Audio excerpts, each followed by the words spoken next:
Now, I want to talk about gross negligence manslaughter and the Greenfeeds case. I know labour on about this quite a bit in terms of, when we speak about justice.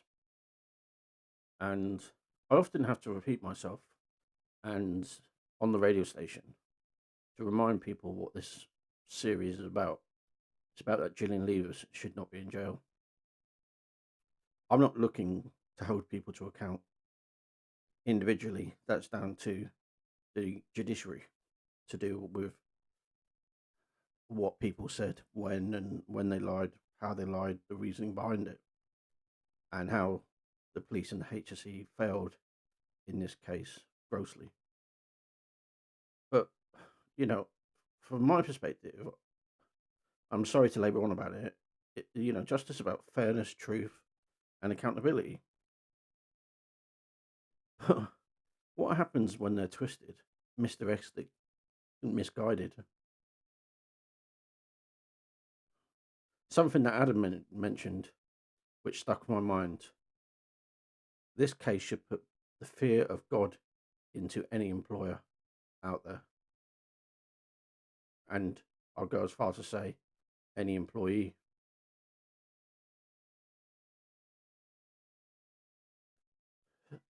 This is a case of Gillian Leivers. Just bear in mind, I've never, ever during this series talked about injustice done to Ian Leivers. My focus has purely been on Gillian Leivers and finding out what happened that night. A woman who's been convicted of gross corporate negligence manslaughter for a tragedy she neither caused nor could have prevented because she knew nothing about it. The Greenfeeds yard was not a lawless place, in my opinion.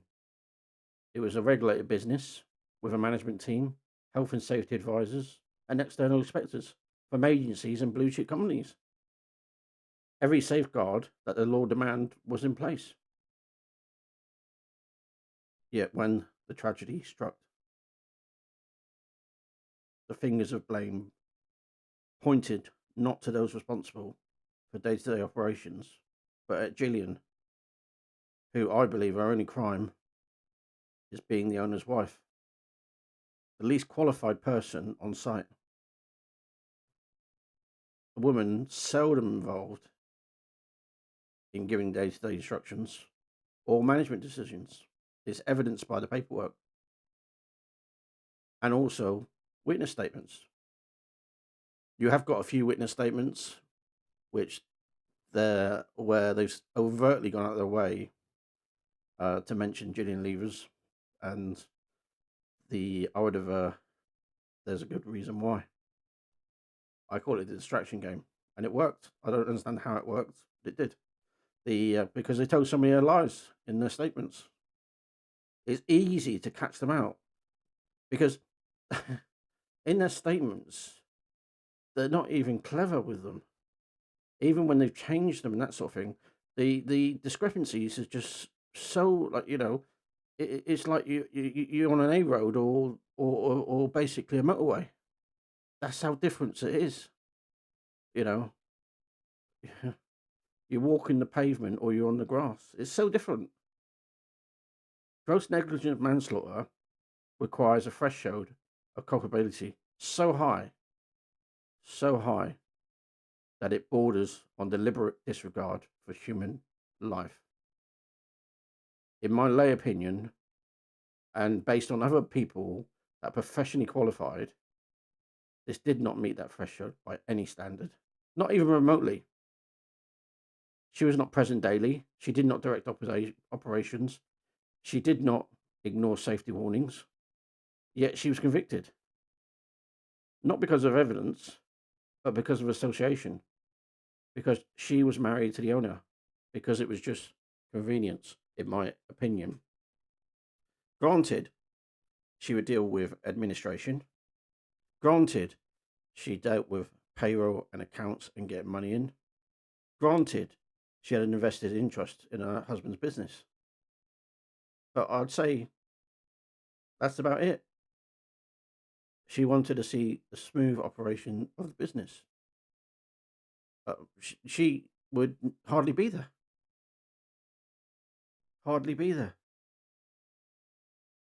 The police investigation, in my opinion, at best was woeful.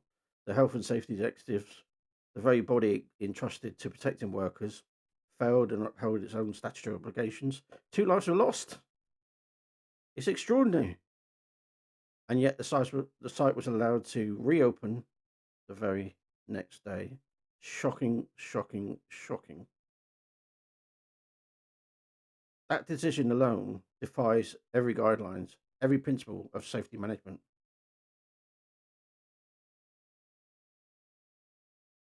It, in my opinion, it tells me the system was more interested in appearances and accountability. That site should have been shut down for weeks, if not months. Even the separation of witnesses didn't happen. The securing of the tanker didn't happen.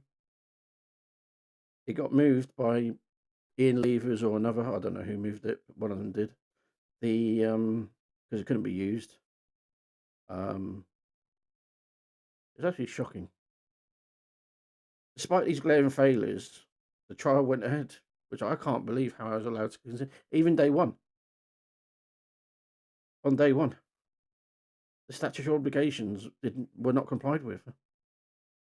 I mean, what negotiations did the legal team deal with the prosecution beforehand? I've not seen any yet.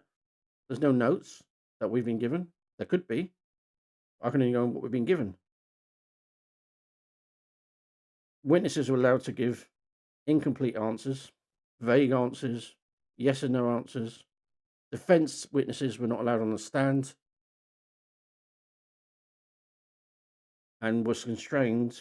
But what I don't understand about that is why they constrained them. I mean, they didn't even allow Ian Leivers on the stand, who is the business owner. And Ian Leivers told us on many times, he said, if you went on, by his legal team, if you went on the stand, you'll be sending Gillian Leivers to jail. We've now recently seen solicitors' notes, saying that Gillian Leivers was the target in this case. And clearly, Ian didn't know that at the time. But there was a meeting in the court canteen area where Ian, and he doesn't hold back. He doesn't hold back. I've learned that with him. And I like that, though. I do enjoy that. It's difficult to deal with because he doesn't shut up. But in which he said we're being stitched up. He identified it quite quickly. The narrative was simplified to fit a headline, not the truth.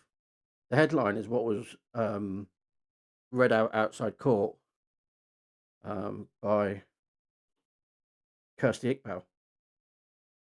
Gillian was portrayed as a villain in a story written by bureaucracy and indifference, but justice is not theatre. It's not about optics, in my opinion. It's about the facts, and the facts that show she was not responsible. Witnesses easily could have been recalled. There was enough money because Ian made wise sense move to get proper insurances as well. So if something did happen, they would have adequate legal protection. Now, if you're a fly-by-night, you wouldn't have a health and safety advisor. You wouldn't have a proper structure in your business. You wouldn't basically be able to even get business from blue chip companies. It's impossible. I assure you, it's impossible unless it's your best mates. And he was dealing with too many companies. The case, he was entrusted with many customers as well. This case is not just about one woman. It's about the erosion of fairness in our justice system. And I think that's what Ian's leveraging onto in the future. They've basically put him into a position where he wants to help people. Because a lot of people don't believe in injustice, but trust me, it exists.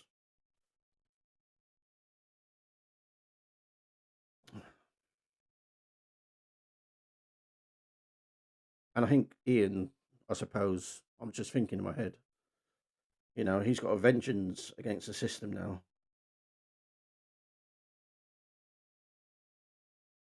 And I know vengeance doesn't really have a place in a civilized society, but what I mean by that is he wants to provide a platform to others, just like I've done for him.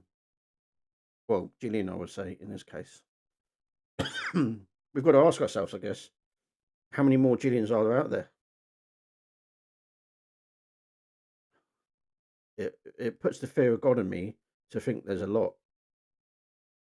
The numbers that we've previously reported on the radio station is significant. And we know about whistleblowers being told to shut up and all this sort of stuff. Institutional neglect, which happens throughout the civil service and the like. So basically, I say this really, in my opinion. I stand for truth, for reform, for accountability. Gross negligence manslaughter should never have been a weapon of convenience. It should be a measure of genuine culpability.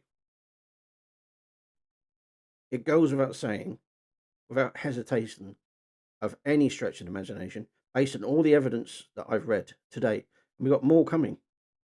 Gillian's conviction must be re-examined. It's unsafe because justice is not a privilege, it's a right.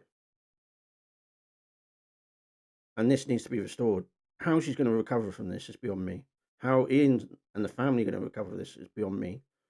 It's going to take a long process. But one thing I will say is there's people like us at Dreamcatcher Radio, which have spent a lot of time going through this. You got Phil Bentley, who is a former police officer, a health and safety expert, which has spent a lot of time examining these documents. Ian, in my opinion, doesn't have the capacity to do that at the moment. But boy, I can't wait for when Gillian comes out of jail and Ian sets up a new team and starts doing his podcasts to shine the light on other people that are victims of injustice.